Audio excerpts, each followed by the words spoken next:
Hello guys. आप सबका social science का पेपर बहुत अच्छा गया होगा। तो मैं क्वेश्चन पेपर के साथ आंसर की भी लाई हूँ। तो आप देख सकते हैं कि यहाँ पर ऑफिशियली जो आंसर की आई हम लोग देख रहे हैं क्लास 9th का सोशल साइंस का पेपर, ठीक है, जो कि आप लोगों ने अभी दिया था। फर्स्ट क्वेश्चन का हमारे पास सी। तो आप क्वेश्चन पेपर से एक बार मिलाते चलें अपने अपने, और कितने आंसर सही है मुझे भी बताएं कमेंट में लिख कर। सेकेंड का आपका सी, ठीक है। थर्ड का आपका डी, 15 to 59 आयु वर्ग। अब फोर्थ की तरफ चलते हैं। इसका होगा आपका डी। इसको क्या क्रम में लगाना है कि कैसी कैसी घटनाएं कौन कौन से क्रम में हुई। तो इसमें फोर्थ पहले आएगा, फर्स्ट सेकंड और थर्ड करके आ जाएगा। इसमें इंग्लिश वाले भी बच्चे देख लें कि फर्स्ट का आंसर आपका सी सही था, यानी कि तीनों पॉइंट ही आपके राइट है, ठीक है। और सेकंड का सी था, सेकंड का सी था यानी कि चाइना। आपके थर्ड का देखते हैं हम। थर्ड का हो जाएगा आपका डी, ठीक है, 15 to 59 एज ग्रुप। फोर का हो जाएगा आपका डी, जो कि अभी कैरम बताया हुआ है, ठीक है। अब आता है फिफ्थ। फिफ्थ का हो जाएगा आपका बी, लोकतंत्र। किसके बारे में बात की जा रही है यहाँ पर? जिसमें शासकों का चुनाव लोग करते हैं। जहाँ लोग की बात आई, लोग किसी संविधान को चुनेंगे या शासन को चुनेगा, तो उस टाइम पर लोकतंत्र की बात आएगी। सिक्स का आपका आ जाएगा ए, ठीक है। या नहीं है, इनमें से सम्मिलित नहीं है, तो इसका ये होगा, क्योंकि ये इससे मैच नहीं हो रहा है, ठीक है। बाकी का आपको पता ही है। सेवन्थ का आपका हो जाएगा डी, यानी कि हिमालय के बारे में बात की गई है। वो आकृति कौन सी है? हिमालय आकृति के बारे में बताई गई है।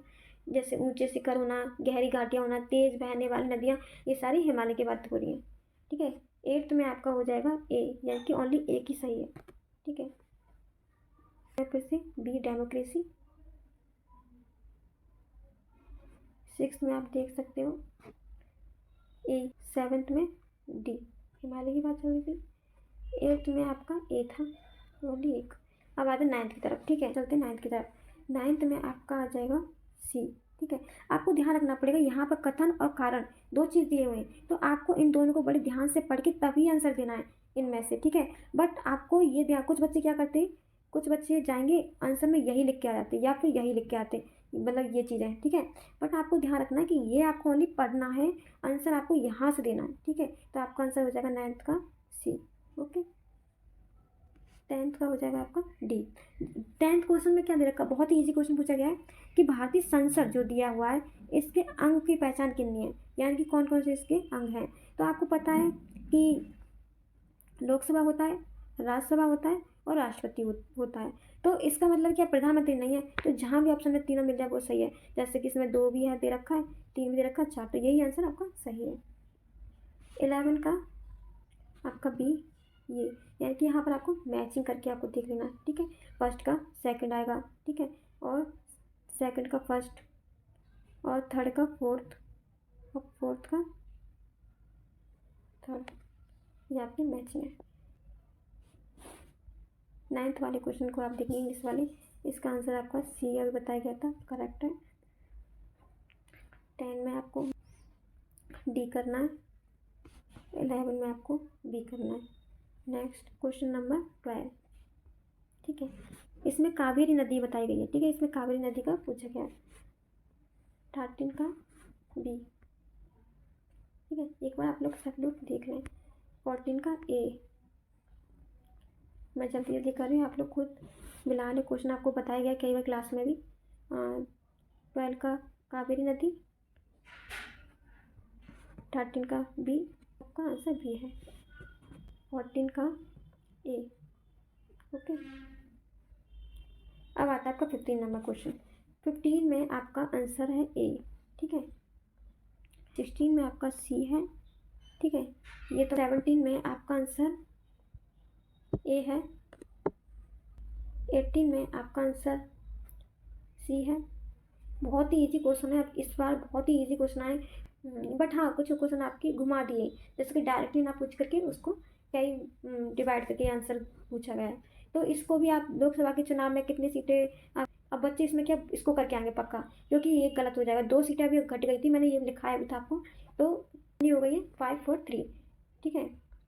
इसका आंसर 18 का सी होगा। 19 का बी, ठीक है। 15 का एक बार इंग्लिश वाले भी देख लें।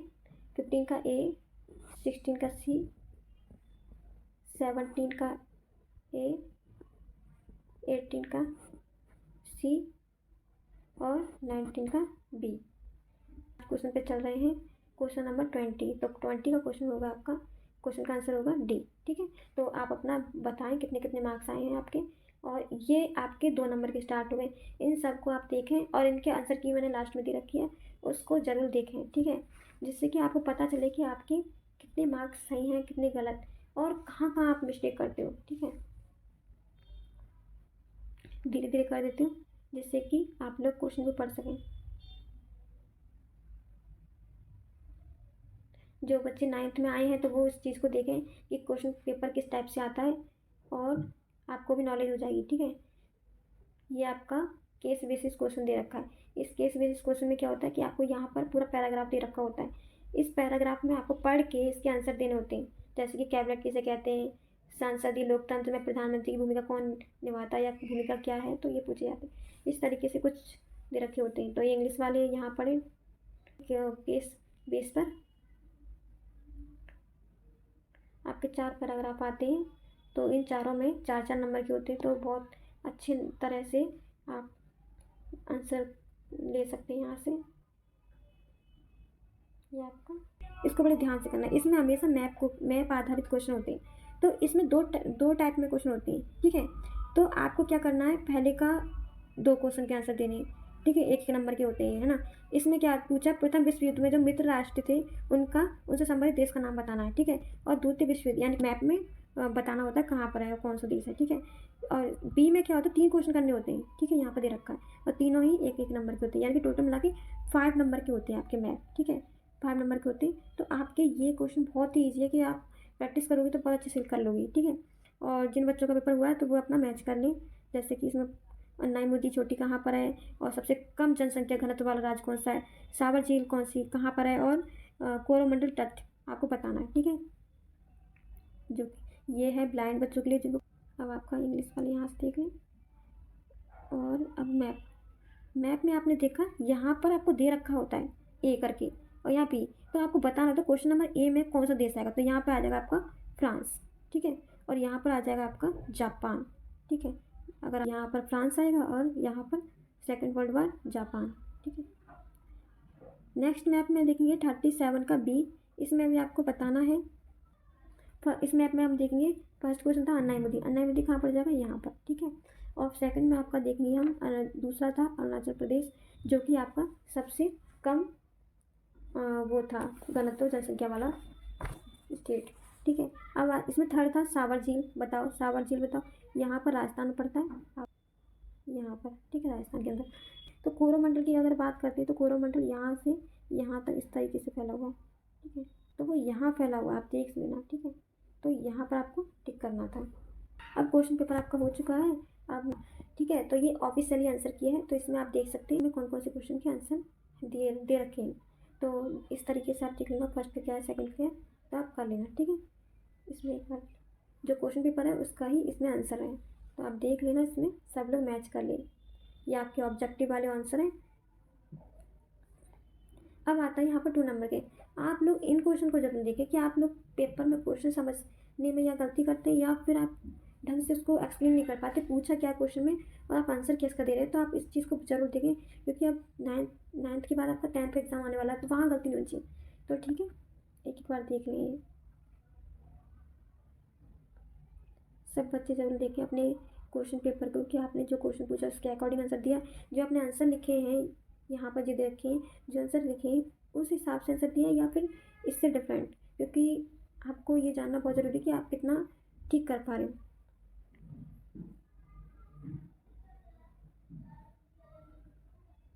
ये 28 का आंसर है, यहाँ पर 29 पार्ट ए और पार्ट बी में दे रखा है, ये पार्ट बी का आंसर 29 का। अब आता है आपका सेक्शन डी, जो कि 5 नंबर का पर क्वेश्चन होता है, तो इसको बड़े ध्यान से ये पॉइंट है जरूर देख लें, इसमें क्या क्या लिखना है। ये लॉन्ग क्वेश्चन है तो इसलिए इसका आंसर भी बहुत बड़ा दिया गया है। इसमें भी आपके पास 2 होते हैं, ए और बी में से कोई एक दे सकते हो।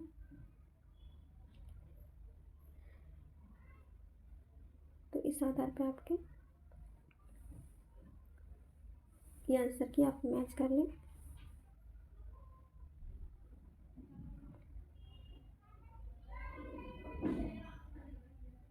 एक बार सभी बच्चे जिन्होंने एग्ज़ाम दिया है वो इस चीज़ को ज़रूर देखें कि आप लिखते क्या हो। अगर आपने अच्छे से ध्यान नहीं दिया तो 10th में आपको बहुत पता नहीं कैसा ही पेपर हुआ, आपको बहुत 10th में आपको बहुत ही डिफ़िकल्ट होगा देना। तो इसलिए हाँ, ये जो क्वेश्चन केस बेसिस पे आधारित है। इसके आंसर आपको पैराग्राफ में से दिए गए, तो आप ये देखना पैराग्राफ में आप क्या लिख के आए और यहाँ पे क्या दे रखा है, ठीक है। तो उससे आपको पता चल जाएगा आप कितना सही करके आए और कितना एक्स्ट्रा लिखते हो, कितना शॉर्ट लिखते हो।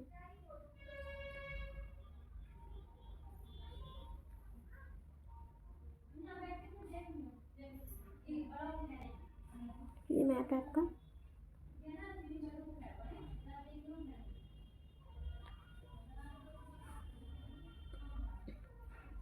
यहाँ आपका मैप दे रखा है, ठीक है। मैप अब आता है आपका आंसर मैप में, जो कि मैंने अभी बताया था कि फ्रांस यहाँ दे रखा है, जापान यहाँ दे रखा है, ठीक है। नेक्स्ट ये पूछा था सेकंड नंबर में अरुणाचल प्रदेश, जो कि सबसे कम जनसंख्या घनत्व वाला राज्य है, और यहाँ पर राजस्थान में सावर झील पड़ता है, और आपका कोरोमंडल तट तमिलनाडु के किनारा है ये, और अन्नाईमुदी चोटी जो कि वियतनाम में पड़ता है, ठीक है। आपका पूरा पेपर हो चुका है।